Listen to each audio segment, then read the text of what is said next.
Olá, meus amigos, tudo bem? É um prazer estar aqui mais uma vez, nesta semana tão especial que é a Semana Santa.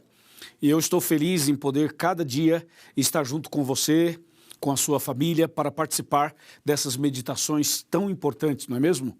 Espero que você esteja gostando e espero que Deus esteja abençoando a sua vida com esta programação especial dessa semana. É o seguinte, hoje nós vamos tratar de um assunto muito importante. Eu quero que você, por favor, preste muita atenção, pegue a sua Bíblia, se tiver alguma coisa aí perto de você, tirando a sua concentração, ajusta isso, resolva isso e concentre-se comigo aqui, porque eu tenho certeza absoluta que esta mensagem será importante para você no dia de hoje, tá bom? O tema que nós vamos tratar é as três cruzes, por isso é um assunto que merece toda a concentração. Eu convido você agora para orar comigo. Oremos. Senhor, nosso Deus e nosso Pai, nesse momento vamos meditar na Tua Palavra e não podemos fazê-lo sem antes pedir a Tua bênção, a Tua direção e o poder do Espírito Santo. Abençoe essa pessoa que está ligada agora, que está acompanhando esta semana especial, especialmente hoje. Eu entrego em Tuas mãos, em nome de Jesus. Amém. Amém. Bom, já sabemos o tema, já sabemos que estamos numa semana especial, restaurados em Cristo, e eu gostaria de, logo de início, já ler o texto bíblico para você. Lucas, capítulo 23, de 39 a 43, que diz assim: Um dos malfeitores crucificados blasfemava contra ele, dizendo: Não és tu o Cristo? Salva-te a ti mesmo e a nós também. Respondendo-lhe, porém, o outro, repreendeu-o, dizendo: Nem ao menos temes a Deus, estando sob igual sentença? Nós, na verdade, com justiça, porque recebemos o castigo que os nossos atos merecem. Mas este nenhum mal fez. E acrescentou: Jesus, lembra-te de mim quando vieres no teu reino. Jesus lhe respondeu: Em verdade te digo hoje, estarás comigo no paraíso. Que texto impressionante. Quando você lê a Bíblia, você tem que ler com concentração, com atenção, e aí você tem que procurar analisar cada detalhe. Somente a leitura já é uma leitura cheia de detalhes. E agora nós vamos então meditar nesse texto tão precioso. É o seguinte, a Bíblia Sagrada conta que Jesus veio a esse mundo com o objetivo de salvar a humanidade. E a única maneira de salvar todos nós seria através da crucificação dele naquela cruz. E Jesus então veio aqui, conforme diz Gálatas 4, verso 4, na plenitude dos tempos, ou seja, de acordo com a profecia. Ele veio, nasceu da Virgem Maria, pelo poder do Espírito Santo, e tornou-se um de nós, Emanuel, Deus conosco. Então Jesus viveu aqui na terra 33 anos e meio.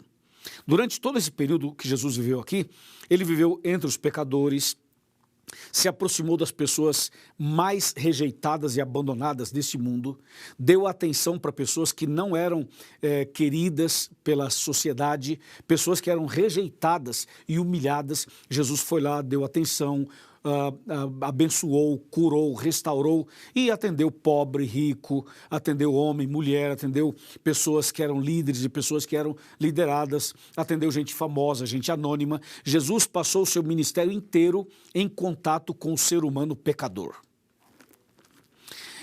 E Jesus, quando morreu entre dois ladrões. Isso chama atenção. Sabe por quê? Porque naquela cruz do meio, onde Jesus foi crucificado, era para estar, a princípio, Barrabás. Barrabás era o chefe de uma quadrilha, podemos assim dizer. E aqueles dois ladrões que morreram ao lado de Jesus eram membros dessa quadrilha de Barrabás. Só que Jesus foi preso, julgado e condenado de última hora. Então, o que eles fizeram? Libertaram Barrabás e colocaram Jesus no lugar dele. Inclusive, a cruz que Jesus carregou e na qual ele foi crucificado não era a cruz de Jesus, era a cruz de Barrabás. Era a cruz de outra pessoa, que também representava a minha cruz e a sua cruz. Então Jesus morreu naquela sexta-feira à tarde, no Monte do Calvário, entre dois ladrões. Portanto, em cima do Monte do Calvário haviam três cruzes. A cruz da direita era a cruz onde estava um homem que se conhece por documentos históricos como Dimas.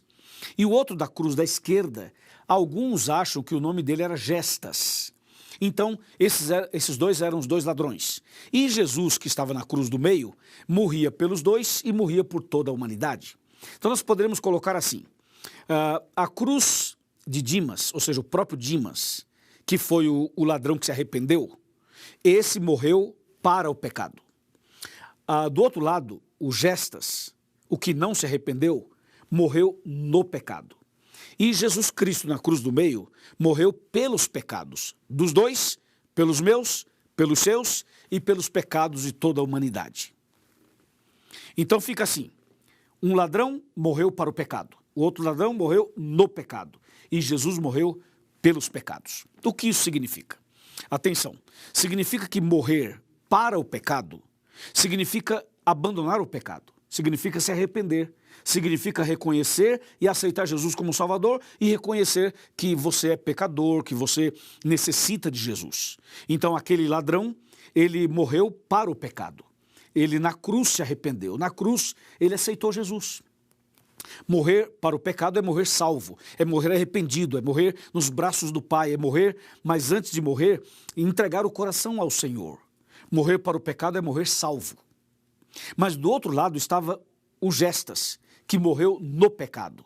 Significa que morreu perdido, morreu sem se arrepender, morreu sem aceitar Jesus, morreu sem a salvação. Entendeu ou não? Morreu no pecado, morreu perdido. Agora, o que chama atenção na história desses dois homens é o seguinte, tanto o Dimas quanto o Gestas estavam à mesma distância de Jesus. A distância dos dois, porque um estava numa cruz, o outro estava na outra, e Jesus na cruz do meio, a distância dos dois em relação a Jesus era a mesma. Outra coisa, os dois ouviram a mesma mensagem de Jesus, porque na cruz Jesus pronunciou suas últimas palavras, e eram palavras fortes, eram palavras poderosas, eram palavras que converteriam qualquer pessoa. E os dois ouviram a mesma mensagem, viram a mesma cena, sentiram o mesmo clima, estavam no mesmo ambiente, estavam na montanha, no Monte do Calvário, ao lado de Jesus, ao lado do Salvador, ao lado da salvação, os dois, bem perto de Jesus, só que tivemos reações diferentes. Um aceitou, o outro rejeitou. Um foi salvo, o outro se perdeu. Um reconheceu, o outro não reconheceu. Por que será que isso acontece? Por exemplo, agora eu estou falando para você e juntamente com você falo para muitas pessoas. Por que será que tem tantas pessoas me ouvindo agora, mas vamos ter decisões diferentes? Reações diferentes. Eu vou fazer um apelo já já e você vai perceber, um vai aceitar, o outro vai rejeitar. Um vai entregar, o outro vai ficar na dúvida. Ou seja, todos estão ouvindo a mesma palavra, o mesmo sermão, a mesma mensagem, extraída da mesma Bíblia, mas as pessoas têm reações e decisões diferentes. Isso realmente é impressionante. Claro que também tem a ver, óbvio, com o livre-arbítrio que todos nós temos para aceitar ou para rejeitar. Mas é impressionante que a mensagem ela vem igual para todo mundo, mas as pessoas reagem e decidem de maneira bem diferente. Aqueles dois homens estavam com a maior chance da vida nas mãos. O que você faria se você estivesse morrendo ao lado de Jesus, tendo a chance de aceitá-lo como Salvador e morrer salvo? O que você faria? Se você tivesse essa chance que os dois ladrões tiveram, qual seria a sua atitude? O que você faria naquela hora? Eu tenho certeza que você aceitaria Jesus. Eu também aceitaria. Mas a gente fala isso hoje pelo que a gente conhece, a Bíblia e tal. Aquele contexto era um outro contexto em relação aos dois homens. Mas que os dois tiveram a grande chance da vida, sim, eles tiveram. Agora, tão perto do Salvador para um e tão longe da salvação. Tão perto do céu e indo para o inferno. Tão perto da verdade e agindo como uma atitude de mentira. Não é verdade? Mas, por outro lado, uma pessoa se arrependeu, uma pessoa se converteu, uma pessoa se entregou. Aconteceu assim, ou mais ou menos assim. Jesus estava na cruz do meio, então um ladrão, o que não se arrependeu, o que morreu perdido, ele se dirigia a Jesus e falava assim, aí, você é Jesus? Aí, você não é o Salvador? Você não é o Messias? Então vai, prova que você é, desce da cruz, faça um milagre, salva você mesmo e salva nós também, dizia o ladrão que não se arrependeu. Olha que coisa. Por outro lado, o outro se dirigiu a ele e falou assim, ei rapaz, fica quieto aí, cala essa boca. Como é que você fala isso de Jesus? Se alguém aqui merece morrer e passar pelo que estamos passando, sou eu e é você. Nós dois merecemos. Nós dois fomos bandidos a vida inteira. Nós dois tivemos problemas a vida inteira. Nós dois somos de uma quadrilha. Nós dois assaltamos. Nós dois usamos drogas. Então, se alguém aqui merece a morte, sou eu e é você. Agora, esse homem que está aqui do meu lado, nenhum mal ele fez. E quando ele falou assim, nenhum mal ele fez, o clima mudou. O clima mudou no Monte do Calvário. Então ele se dirige a Jesus e diz assim, Jesus, lembra-te de mim quando vieres no teu reino. Que impressionante. Que impressionante. Olha o que ele falou para Jesus. Aí Jesus se dirige a ele e diz assim, em verdade te digo hoje, você vai estar comigo no paraíso. Eu garanto a tua salvação. A partir de hoje você está salvo. Você vai estar comigo no paraíso. Que coisa incrível, não é? Aí eu pergunto, então a salvação é tão fácil assim? Você na última hora fala assim, Jesus, lembra-te de mim quando vieres no teu reino, e Jesus fala, ok, está garantido a tua salvação, beleza, vai para o céu, fechou, tudo resolvido. É assim? Que coisa, né? Agora, para entender isso daqui, tem que analisar a frase do ladrão arrependido. A frase foi a seguinte, Jesus, lembra-te de mim quando vieres no teu reino. Vamos analisá-la. Olha só. Ele se dirige a Jesus e fala assim, Jesus, como é que ele sabia que aquele homem ali era Jesus Cristo, o Salvador? Porque Jesus significa Salvador e Cristo significa ungido.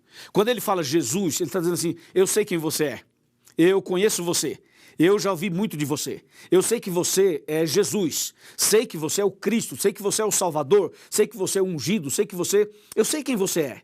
Então ele fala Jesus, reconhecendo aquele homem como o salvador da humanidade.